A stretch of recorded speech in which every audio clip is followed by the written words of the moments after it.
નમસ્કાર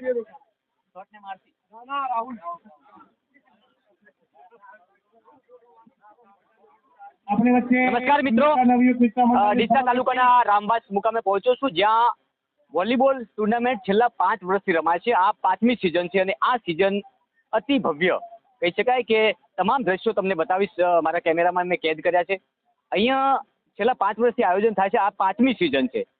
દર વખતે અલગ પ્રકારના આયોજન, એટલે સમગ્ર ગુજરાત આજે અહીંયા એક નાનકડા ગામમાં નજર કરીને બેઠું છે કે આ ગામમાંથી દેશ લેવલે કોઈક સિતારો ઝળકી ઉઠે. પરંતુ ચોક્કસથી આ મેદાન એક એવું પ્રેરણાદાયી મેદાન બનશે, અને એ પણ ડીસા તાલુકાનું નાનકડું ગામ એટલે રામવાસ, એક મુઠ્ઠી જેટલું ગામ, અને આવા ગામમાં અદ્ભુત કાર્યક્રમો થતા હોય. એવા કાર્યક્રમો કે અમદાવાદમાં પણ આવા કાર્યક્રમો ના થાય. બનાસકાંઠામાં ક્રિકેટના ઘણા બધા આયોજન થાય છે, પરંતુ વોલીબોલ નાઇટ ટુર્નામેન્ટ માત્ર ને માત્ર બનાસકાંઠાના એક નાનકડા ગામ એટલે રામવાસમાં થાય છે. આ રામવાસ એક એવું સાક્ષી બનશે આ દેશનું કે અહીંથી એક એવો ખેલાડી દેશ લેવલે ઝળકશે, અને ત્યારે આ ટુર્નામેન્ટ કહેવા છે કે આ જે આયોજકો છે એ સફળતાના શિખરો સર કર્યા છે અને કરશે. આ મારું પણ માનવું છે, કારણ કે હું પણ સતત 5મી સિઝનમાં અહીંયા કવરેજ કરવા માટે આવ્યો છું. આજે પણ પહોંચ્યો છું. આ લોકોના આમંત્રણને માન આપીને આપણી સાથે આ તમામ આયોજકો છે.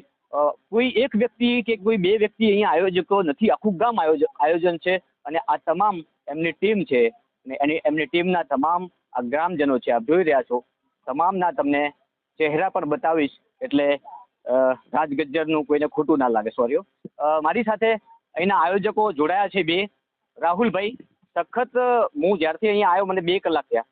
સતત મહેનત, આવનાર મહેમાન હોય, ખેલાડીઓની જે પણ તકલીફો હોય એનું સોલ્યુશન કઈ રીતે લાવવું, તમામ પ્રકારની વ્યવસ્થાના ભાગરૂપે રાહુલભાઈ દોડી રહ્યા છે. ત્યારે હું પ્રથમ વાત રાહુલભાઈ જોડે કહીશ. રાહુલભાઈ, આ આયોજનનો તમને વિચાર ક્યાંથી આવ્યો? મારે એ જાણવું છે કે 5 વર્ષથી અહીંયા વોલીબોલ ટુર્નામેન્ટનું આયોજન થઈ રહ્યું છે.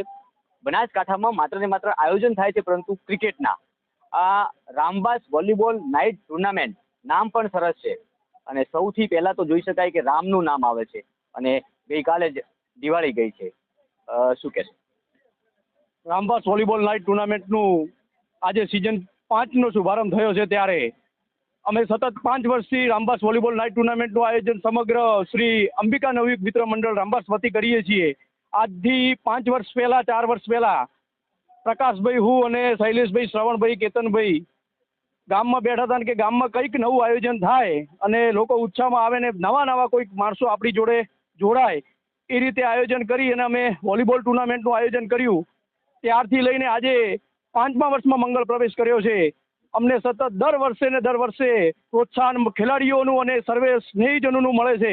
ત્યારે અમે આ વર્ષે ભવ્ય આયોજન કરવા જઈ રહ્યા છે. અમારું ભવ્ય આયોજન છે કે નથી એ બધા આવનારા મહેમાનો અને ખેલાડીઓને ખબર હશે.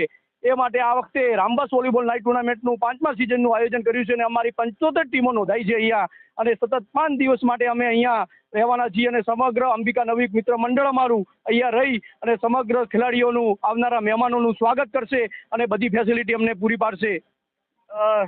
મહત્વની વાત છે કે આ 5મી સિઝન છે, અને 5મી સિઝનમાં આ નાનકડા ગામમાંથી એક મેસેજ એવો પણ જાય છે કે આટલું મોટું આયોજન, જિલ્લા લેવલનું નહીં પરંતુ ગુજરાત લેવલનું આયોજન, અહીંયા કોઈ પણ રાજકીય પાર્ટીને આમંત્રણ આપવામાં નથી આવ્યું. માત્ર આજુબાજુમાંથી જે પ્રતિષ્ઠિત વ્યક્તિઓ છે એ, અને ખાસ કરીને મહત્વની વાત એ છે કે અહીંયા 5 દિવસ અલગ અલગ ટીમો એવી બોલાવવામાં આવી છે, એવી આમંત્રણ આપવામાં આવ્યું છે કે પોલીસની ટીમ હોય, જે જમીનથી જોડાયેલી છે, આર્મીની ટીમ હોય, એમ 5 દિવસ બિન રાજકીય, એટલે કહી શકાય કે અહીંથી ચોક્કસથી એક ઝળહળતો સિતારો આવનારા સમયમાં મળવાનો છે.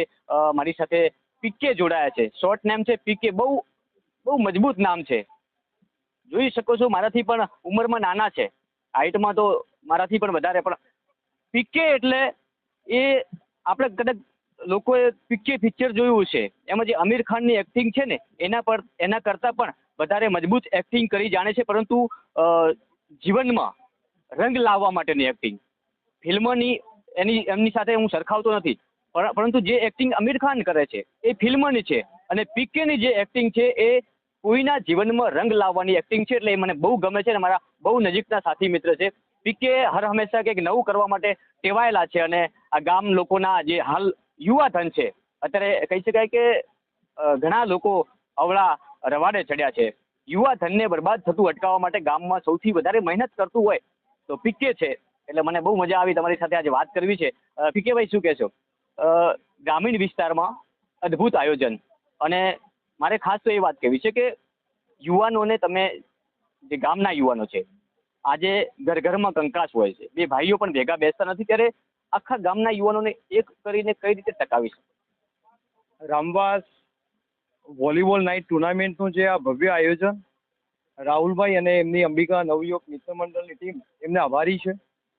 હું તો, મારી તો ખાલી એક અમારી ભૂમિકા એ જ હોય છે કે એ લોકો અમને અમારું માર્ગદર્શન લઈને આગળ એ કામ કરે છે.